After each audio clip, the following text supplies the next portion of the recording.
அஸ்ஸலாமு அலைக்கும் வரஹ்மத்துல்லாஹி வபரகாத்துஹு. நாளும் ஓர் அமுதமொழி. ஆனால் உண்மையிலே வேதமானது என்ன சொல்கிறது? எதற்காக சொல்லப்பட்டிருக்கின்றது? ஏன் மனிதன் பிறந்திருக்கின்றான்? மனிதனின் நிலைமை என்ன? மனிதன் எதை பின்பற்ற வேண்டும் எனும் ஆராய்ச்சி மனிதர்களில் இல்லை.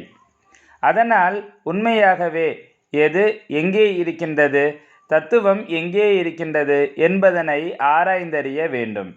எதனை உட்கொண்டால் உடலுக்கு பிடிக்குமோ, எதில் வைட்டமின் உண்டோ அதனைத்தான் சாப்பிட வேண்டும். அவ்வாறில்லாமல் பதரை சாப்பிட்டால் நோய் ஏற்படும், வேதனை உண்டாகும்.